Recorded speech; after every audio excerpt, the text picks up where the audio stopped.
Are you in the market for a soldering iron station? You're going to want to take a look at this. The Aixun T420D Soldering Iron Station. It is a dual channel 2 iron setup. So today we're going to open this up, test it out, and see if it's any good.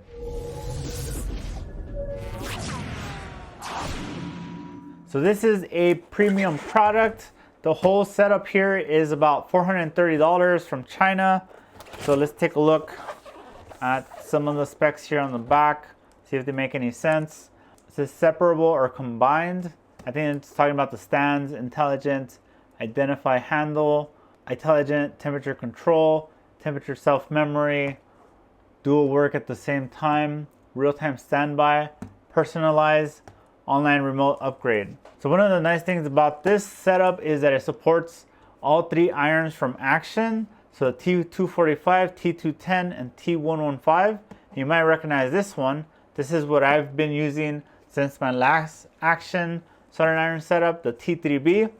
Now this one supports all 3 models, whereas the T3B only supports 210 and 115. And then there's a T3A that only supports T245. So this one is more versatile, which can handle all 3 irons. So from my understanding, the T245 is the biggest and 115 is the smallest. If you want to be able to solder between, a large job like HDMI port and a jumper or like a small component, you have that versatility. So let's take a look inside and see what's in here. All right, so it's a really large box, it's very heavy. So inside, user manual, of course.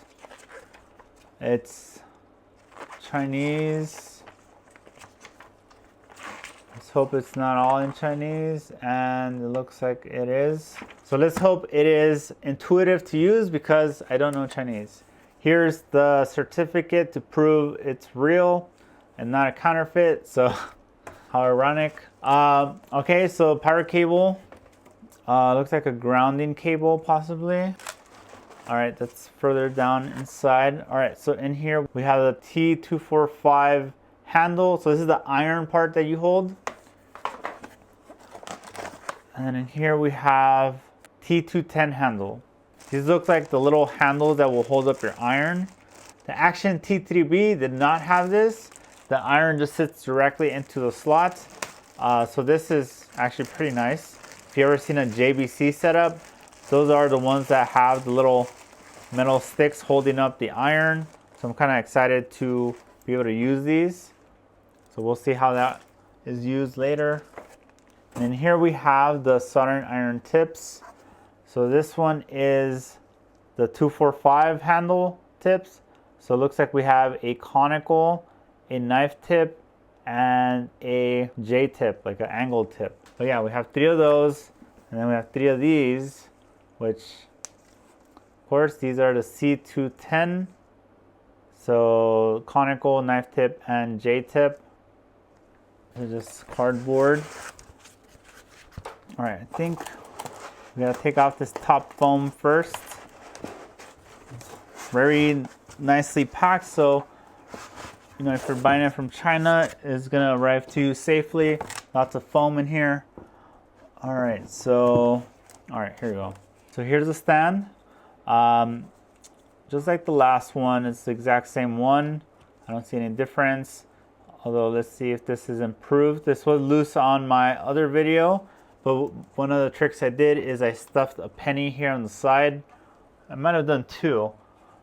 Here on the side, so basically it has more friction and won't slide up. And this one seems to be more tightly in there. Here's the other one. All right, so this one's different.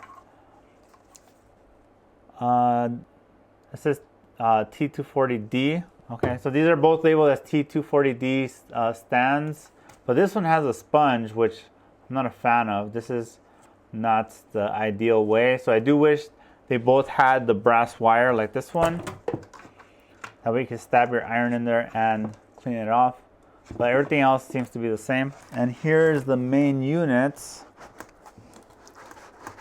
Oh man, it's pretty heavy.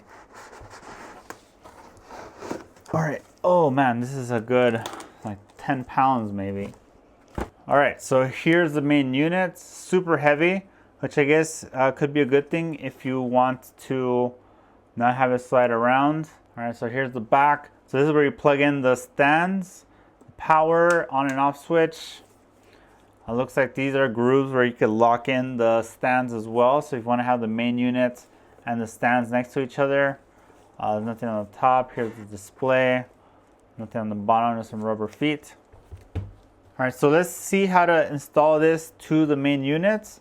So if you want it all in one piece, you would just slide it over from the front. And then this side, same thing. Yeah, just push it through. And there you go. So this is kind of what it will look like on your bench if you want to have it this way. Or I'm going to have this main unit on my shelf and then the iron stands right next to my working area. So I'll use that setup. All right, so let's install this. All right, and then this one. So essentially what you got to do is there's like little teeth here and that faces here on the side. Put the screw through and make sure this part is facing you, and you just, there you go. So now you have it screwed in. Now these have little stands. So let's see how exactly that works. Let's get these out of the way for a second. Let's look in here. We have a lot of goodies in here to go through. All right, so it looks like this is a huge iron, T245A, and some foam. Although I never figured out how to put on this foam on my last one, so I just never put it on. I think there's like a jig or something to slide it through, but we don't need those. Your hand will never get at least on my T210, the handle never gets too hot where I needed, you know, the extra protection. So this handle is there, and then these are the tips for it. Oh yeah, these are huge.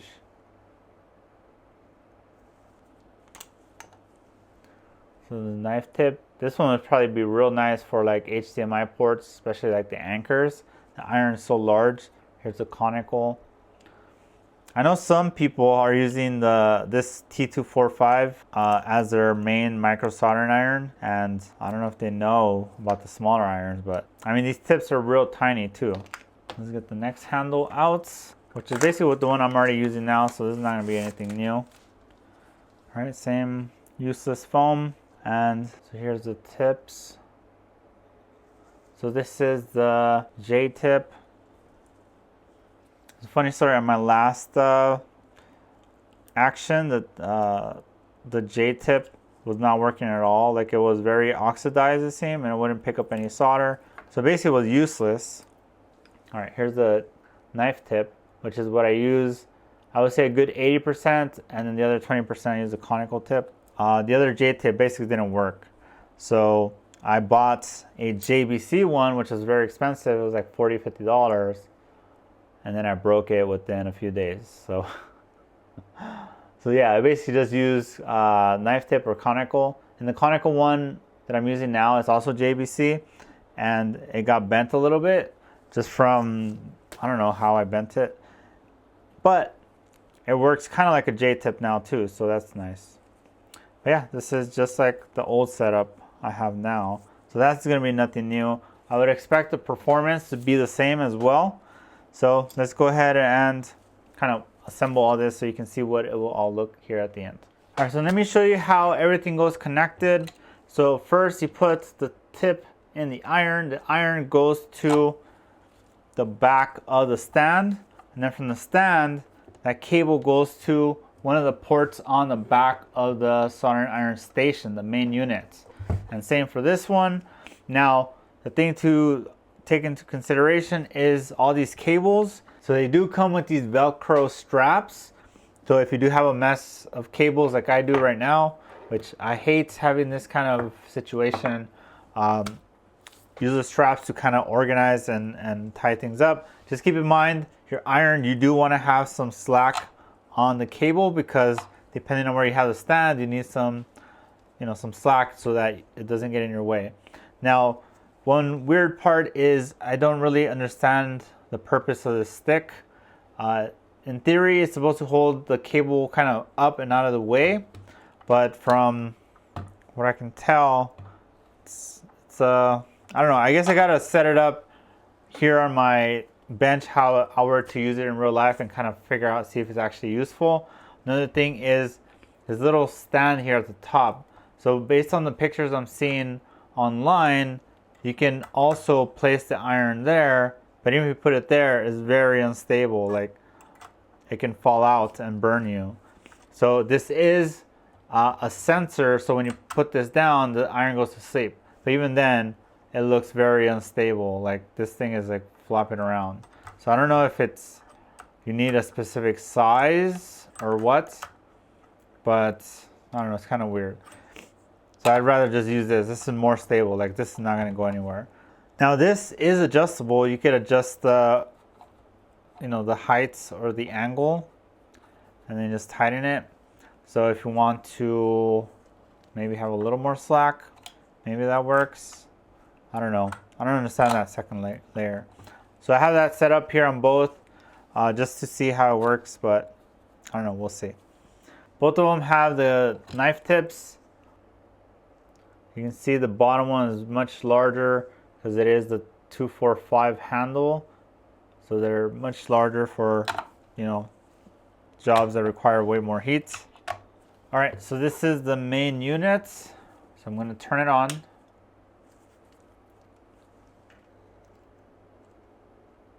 All right, so you can see there's two temperatures here, basically two screens of each iron, right? Channel 1, channel 2, channel 3. So I'm assuming, all right, so this is to switch between the preset temperatures, but if you use these arrows, if you want to change between which one you're controlling. Now by default, you can see everything's in Chinese. So let me show you how to get to the menu and change it to English. So click this button, this takes you to the menu, push right, push OK, the center, and then move this down. So this bottom one means English, so change it to that, and there you go, now you're in English. So now you can push left and back out, and now you can see the rest of the settings. Oops. Sound, if you hate this annoying beep, there, you got rid of it. Although it's probably useful for actual soldering. You want to be able to hear the iron go to sleep or when you pick it up. But yeah, there's not much else in here. Now there's some other settings here, so you can see a graph of, I guess, the temperature of an iron. So I have one handle picked up. You can see the temperature rose. Put it in the handle and went back down. So I don't know, I guess if you want that, push down for dormancy. So this is kind of like the settings of that. Push left to kind of go back out. Push up, I guess, temperature units. So if you want Celsius or Fahrenheit, I use Celsius level. Now if you push right, you exit, which I was doing here by accident. So click on the one you want. So set your temperature. So let's do 320 for my low temp. And then go left, go down. I think that, I mean, that sounds fair. And go back. Then here's, I guess, to calibrate. So if you want to compensate, I guess offset the temperature by whatever setting. I'm just going to leave it as is. But yeah, and then push the center if you want to go back. So now, okay, so that was just the setting for the left side. So if you want to do the right side, you have to select the right, go to the same menu, and then set that as well. So let's do 315 for the left side, and then I'm just going to push right to exit. So now you see the first one on the right side is 315, and the first one on the left is 320. So that's kind of how you can switch between the two settings. All right, I mean, that's pretty straightforward. I mean, you probably don't even have to mess with any of the settings other than changing the language, and it's pretty much good to go. So let's go ahead and test this out on an actual board. One thing I did notice is if you don't want to use both irons, if you just unplug one, look at the screen on the upper right. It actually just turns into one iron station. So you can do that. So let's say you don't like the clutter, but you do want to have that option Let's say maybe in the future you're gonna get a bigger bench and you'll have room for a second iron, but for now you're good with just one. You can unplug it and it'll still function fine. So right now I'm gonna use the T210 handle with the knife tip. I'm gonna show you guys how effective it is at cleaning like underfill like this. So what you do is you put some flux on the board. I should actually put this on a board holder really quick. All right, so the iron I'm picking up is on the right. So look how fast it heats up. I pick it up and it's straight to 380. And I'm gonna use 380 for all my testing because that's just what I always use. So no need to mess with any of the temperatures. Although, you know, I'm sure there's other use cases for different temps, but I just use 380 for everything. So I could just feed my soldering iron some solder. Essentially, I just first tin all the pads. Look how effective that is. This is a brand new tip from Aixun. And I could tin all the pads.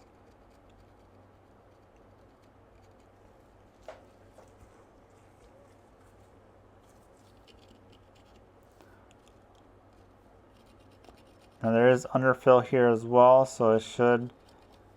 One of the things about this is you do have to scrape a little bit to get the kind of beginning started, and then you can scoop it up in a way. Now you do need a lot of flux to clean off some of this underfill and feed it a lot of solder. So let's see where we are. Okay, I'm seeing some of this being exposed, some of the surface. So you have a blob of solder, it helps spread the heat so you don't damage anything. It seems if it's too cold, that's where you could damage stuff. By the way, if you're doing this, also be mindful of the surrounding components. You can bridge stuff. But the nice thing about a knife tip is kind of like a scooper in a way. Or like a scraper kind of tool. All right, so let me clean up and see where we are. Some alcohol. But basically, a hot iron with a lot of flux and solder, you won't rip any pads or damage them. In general, I mean, it depends also how rough you are. Also, if you're on a preheater or if the board was already hot, because let's say you just pulled the NAND and the board is still hot, then it's much easier to do this. I like to actually use hot air first to kind of get all the stuff in the perimeter. So with hot air, I clean up all the edges, and then the inside, I use my iron for the most part to clean it up. And then I use hot air again and my my tweezers to kind of clean off any like last remaining bits. But here you can see I did scratch the surface here a little bit, but I was kind of working this area the most. But you can see like this is the surface of the board and here's the underfill. So you can kind of see how it was kind of cleaned up. Let me add some more. That's why I love this knife tip. It's just how versatile it is, because it does have a pointy tip at the end too. So if you need to do any kind of precision work, it does work well.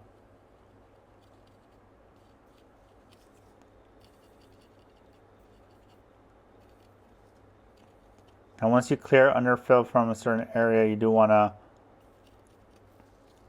not scrape so hard with your iron. You could also hold the board at an angle. You'd probably see a little better.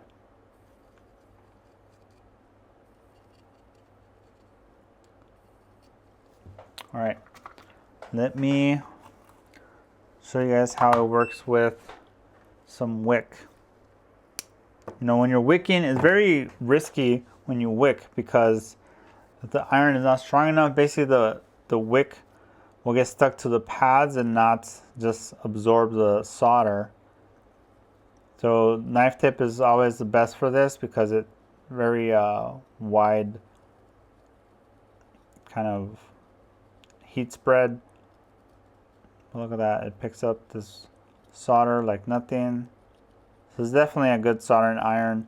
I've officially decommissioned my Hakko. I mean, I still have it, and it's good to have backups and for like secondary stations, but my Aixun T3B with the 210 handle is my main soldering iron. Now I have this one, the T420D, which is basically the same thing, just extra iron. So I'll have to move things around here on my bench to get it kind of fully set up. But for this video, I'm just doing a quick kind of test to show you guys how effective this iron is. So let me clean up so you guys can see how well this iron handle is wicking on this board. Look at that, it's very, like no cold joints or anything like that. I mean, I did miss some spots, but that's just me not putting my iron there. So look at that. All right, let me get another board for more testing. All right, so now I have an iPad board. This is an iPad 7. The touch ICs are removed, and we can do some testing here as well. So let me put some flux all over here. Actually, let me cut this off really quick. All right, so I've cleared out the shield, so I have room for my iron. Now let me try the 245 iron. This is the bigger iron. Let's see how this compares as far as performance. Now this is the left side of the display. Oh man, this is a huge iron. I never used this one before. As you may know, iPad boards have a larger thermal mass, meaning it requires more heat for the, basically when you apply heat, it gets dissipated much faster, so your iron cools down as you put it on a board. So this iron seems to be real, actually works really well here on this iPad board. And I believe there's a lot of ground on these touch ICs as well. So I was able to flatten out these pads without any kind of spiking or anything. So if you're ever working on an iPad board and like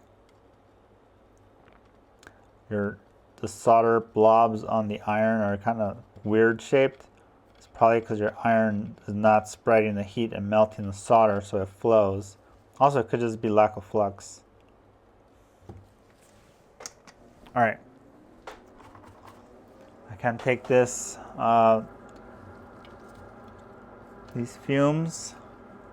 So it might be a little louder now with the fume extractor. Oh yeah, take a look at that. So yeah, this thing is very powerful.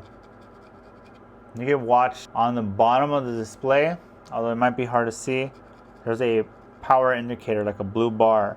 So as it hits cold spots, that it cools down, it requires more power to be pushed to the tip of the iron. So let's try to wick this part of the board. So in the last test, it was a smaller 12 Pro Max board. So the heat, there's not much thermal mass on the board, so it's easy, heat doesn't dissipate as easy. So same thing, just, yeah, look at that. I'm able to wick these pads pretty well.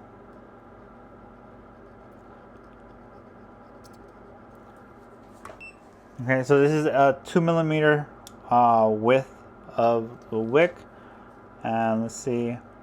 So the wider it is, the more heat, to spread. Oh yeah, look at that. Pretty sure I wouldn't be able to do this with the smaller iron. So you ever need to do like heavier jobs, definitely use the bigger iron. Otherwise, if I was using a smaller iron, I would basically just use hot air as well. Either just hot air the whole thing, or kind of preheat the board a little bit with a hot air and then come in with my iron right after, right away. Yeah, look at that. Now let's actually compare. Let me re-add some solder and then put the other iron.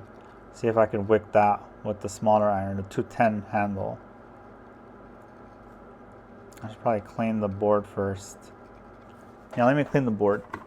Now the 245 handle, although it's very, very large and provides a lot of thermal mass, it is a large iron. So imagine trying to do an audio IC repair with that large iron. It might not be practical for that scenario.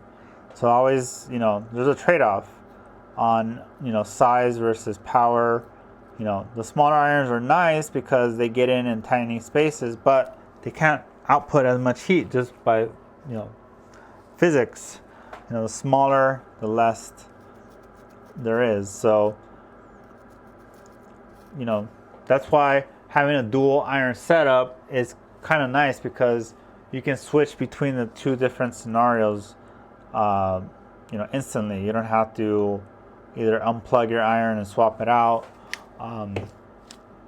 You have both readily available. Actually, let me use the smaller iron here. See if I can prep these pads. Although this iron is pretty powerful by itself. Yeah, it works well here as well. So there's a 210 handle with the knife tip. I was able to prep all these pads on an iPad 7 board. If you work on iPad boards, you should know how it can be tough sometimes. Now this station, the one I got, comes with the 210 and the 245, but the one down below in the video description actually comes with 3 irons and a set of tips for each one. So I guess you can, you have all the oh look, it's getting stuck. Once you start seeing the iron get stuck, the wick gets stuck, is not a good sign. It's kind of struggling here. I'm sure you can see the blue bar on the right side kind of getting larger because it's trying to keep that 380 temp, but the board is kind of sucking away that heat. So yeah, I mean, you could get away with just this one 210 handle, but sometimes you just need something where you're not gonna struggle. Whereas this one, I am being very careful not to pull the wick when I feel it kind of gets stuck.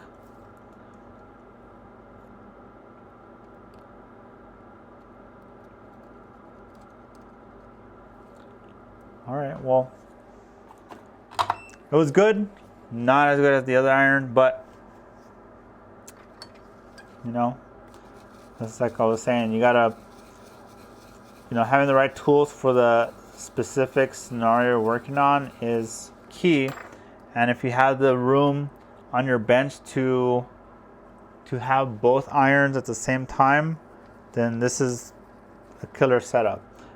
This is a $430 system, but if you compare that to Hakko, that's still cheaper than a Hakko. Now this is from China, and I'm sure some US suppliers will carry this soon. I believe Inter Gadgets might as well. So although it's a US seller, so their prices will be different than the one I'll link down below in the description, but I'll link to whatever sellers are available, and then you guys can pick wherever you need to. But yeah, look at that. All the pads are nice and clean. There's one pad missing, but that looks NC. So yeah, I mean, if you saw my last video, I keep mentioning this, I have another video on this. The iron works great. Now you just have that iron times 2, and you can pick between handles. So the large iron, small, medium iron. So apparently the 210 is like the medium, and then there's the 115, which is the smallest, which actually I'm very interested in testing that out, because 210 works perfect for jumpers and any kind of small jobs. So I want to see what that smaller iron looks like, but fortunately I don't have that. And I do wish Aixun would have sent me the 210 and the 115. Actually, the 245 and the 115. That way I have all three here. But oh well, I'll probably buy one later once someone in the US has it. All right, so here's the AliExpress page. You can see basically how it's set up. So this one comes with all three irons, like I just mentioned. Here's some cool pictures. Now this picture makes it look real nice, like it hooks like that, but like I showed you guys in the video, it does not. Although, like I said, I'll test some more and see exactly how to use that. Yeah, the three handles, basically everything that comes with it. So $430 with free shipping, so something to consider. It's probably gonna be, it says standard shipping. So today is October 20th, and it says delivery November 18th, so about a month delivery time. Here's all the specs and everything about it, some cool pictures. So yeah, take a look at this link. Oh, look at that. So it comes with these three irons with these three tips. Basically the same three tips, just for their appropriate irons. Here package includes all this. Some nice marketing pictures. And I guess you can plug this into the PC as well. This uses the JC repair assistance software, I believe, or maybe it's standalone now. But yeah, you could plug this into the computer and I guess upgrade the software, so for whatever reason. So there you go. That's the system. So if you're into soldering, you're doing this either as a hobby that you're working towards making, soldering a full-time job, definitely this is a great station. Now, if you're on a tight budget, then you might want to consider the T3B with the 210 handle, so just a smaller setup, just one iron. And honestly, that's what I've been using, and I never had any issues with that. But now that I have two, and especially with the really big one that sometimes I just need more power or more heat, I am gonna definitely set the two iron setup now. The main reason why I switched from Hackle to this Aixun setup is I like the one iron setup. Before I had two Hackle stands right here that was very cluttered and very tight. The Hackles are not easy to swap out the tips, whereas these ones are really simple. The stand itself has a built-in jig to pop out the tip and swap out another one. So if I am using the knife tip or the conical tip, I can quickly swap between them. But sometimes just having two irons with those tips already there, you just have to pick it up and solder, is nice too. So you can technically buy two 210 handles if that's all you really care about, and just have each one loaded with the tips, the most common tips you need, and then just have the spare ones off to the side, and you can quickly swap between the tips in case you need to use the J tip or something else. These support JBC genuine tips. So JBC has like a million soldering iron tips. Not all of them are just those three designs, knife tip, conical, and J tip. They have all these other shapes as well. Each stand has 5 slots of tips that you can set there. So you can have a variety of tips for the different use cases that you're going to be working with. It's a very versatile system. I highly recommend it. It's up to you whether you want the dual fancy soldering iron setup or just the standard, single iron setup. You're not going to be disappointed with the performance, and it's really low cost. JBC systems, I've seen them go over $1,000, $2,000. This setup here, it was $430-ish. The other one with the one iron is about $150 including shipping. And like I said, it's pretty crazy that the price is so low, but they perform really well. I do soldering full time all day long, so I need a good system, something reliable. And so far, the Aixun soldering irons are reliable, so I definitely will vouch for them. But I have had them just for a few months, maybe after a year, 2 years, 5 years, who knows how reliable they are. But for now, they seem stable. And now I have a backup, so I have two Aixun soldering iron setups.